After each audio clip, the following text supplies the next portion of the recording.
At some point of the day, you'll feel your eyes getting heavy and your senses somewhat dampened, even though it's still a far cry from bedtime. This usually happens in the middle of the day. What do? Napping seems to be the best solution. Is frequent napping good, and should it be done throughout the day? My name's Dr. Greg Celaya.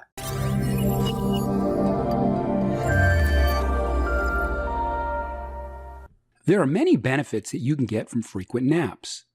Aside from improving your physical performance and your overall alertness, daytime naps can offer you so much more.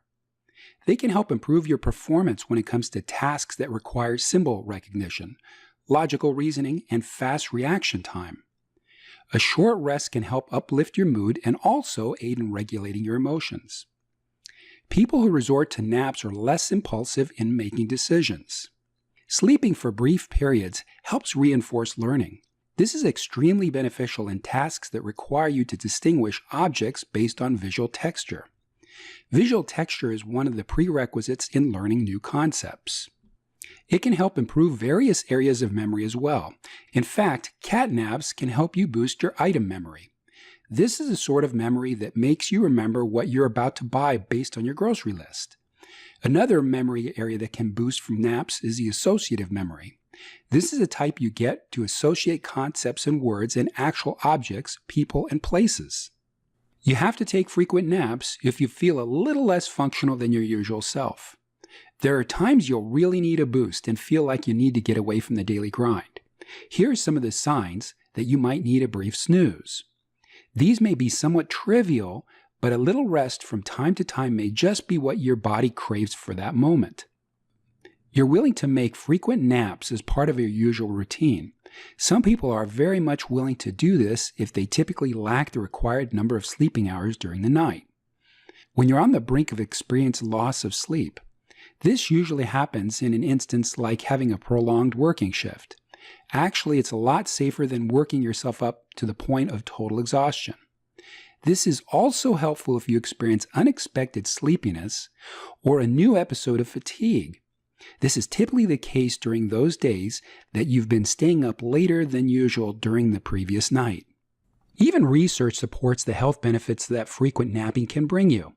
According to studies on sleep research, taking frequent naps can help you improve your ability to learn. Furthermore, the investigators pointed out that people who napped frequently have higher levels of frustration tolerance. This means that they have an easier time holding back their frustrations, even if they're under a stressful situation. Another experiment revealed that afternoon naps can even act as your midday caffeine shot. In fact, they discovered that a brief snooze can bring you similar benefits as caffeine. They were also better in tasks that required memory and long bouts of attention span.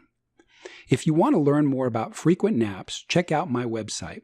There's a blog article to go along with this video. Look out for certain drawbacks for frequent napping so you can avoid them. For every wonderful thing that can provide a surprise benefit for you, expect some degree of drawback. Keep in mind that these drawbacks can be properly managed with the right degree of planning and mindset. Nighttime sleep problems can occur if you take naps just a few moments away from your actual bedtime rest. To avoid this, avoid napping around 4 to 5 hours before your usual good night's sleep. You know when you sometimes don't either get enough sleep or maybe too much during a nap, or you're woken up unexpectedly? This is called sleep inertia. To avoid this, just make sure you sleep for a certain period of time and make sure you can't be interrupted. Follow these tips to help you get the most out of your naps. These will not only help you get those extra Z's, but also aid in maximizing the benefit that you can get from doing them in the first place. Make time to design your own very restful environment. Make sure that environment is conducive to sleep. You may turn off the lights and even block out small lights from chargers and TVs, but also block out all sources of noise. Make the resting surface as comfortable as possible. Lowering the room temperature can also help promote better rest. Take some naps during the afternoon.